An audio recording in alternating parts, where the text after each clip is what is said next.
शरद पवार यांची भेट घेताना अजित पवार प्रत्येक वेळी सोबत होते।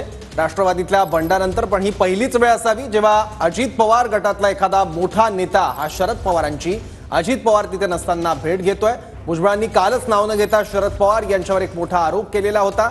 ओबीसी आणि मराठा आरक्षणासंदर्भात तोडगा काढण्यासाठी सर्वपक्षीय बैठकीचं आयोजन सरकारकडून करण्यात आलेलं होतं आणि त्यावर बहिष्कार टाकला होता विरोधी पक्षांनी।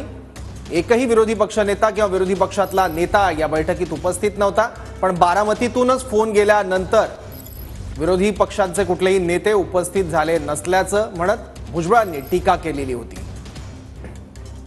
तर छगन भुजबळ यांनी काल शरद पवार यांच्यावर नेमकी काय टीका केली होती तीही बारामतीत पाहूयात। तो ज्या वेळेला अशा आरक्षणाच्या बाबतीमध्ये ज्या वेळेला काही प्रश्न निर्माण होतात त्यावेळेला अपेक्षा ही आहे की महाराष्ट्राचे एक ज्येष्ठ नेते म्हणून पवार साहेबांनी सुद्धा तिथे यायला पाहिजे होतं, परंतु असं सांगितलं जातं की सगळे येणार होते, पण 5 वाजता बारामतीवरून कुणाचा तरी फोन गेला आणि विरोधी पक्षाचे सगळे येणारे नेते यांनी बहिष्कार टाकला।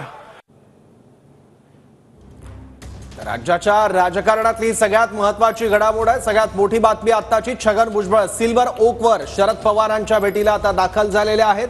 भेटीचं नेमकं कारण काय हे अद्याप गुलदस्त्यात आहेत, पण काल राष्ट्रवादी काँग्रेस अजितदादा गटाची जनसन्मान सभा झालेली होती आणि या सभेत बोलताना छगन भुजबळ यांनी शरद पवार यांचं नाव न घेता त्यांच्यावर टीका केलेली होती। ओबीसी आणि मराठा आरक्षणाबद्दल तोडगा काढण्यासाठी चर्चा करण्यासाठी सर्वपक्षीय बैठकीचं आयोजन सरकारकडून करण्यात आलेलं होतं, पण विरोधी पक्षाचा एकही नेता या बैठकीत उपस्थित नव्हता। विरोधी पक्षांचे नेते या बैठकीत येणार होते, पण ऐन वेळी म्हणजे संध्याकाळी 5च्या सुमारास बारामतीतून एक फोन गेला आणि त्यानंतर विरोधी पक्षांमधला कुठलाही नेता या बैठकीत आला नाही असं छगन भुजबळ यांनी म्हटलेलं होतं आणि त्याचा रोख होता शरद पवार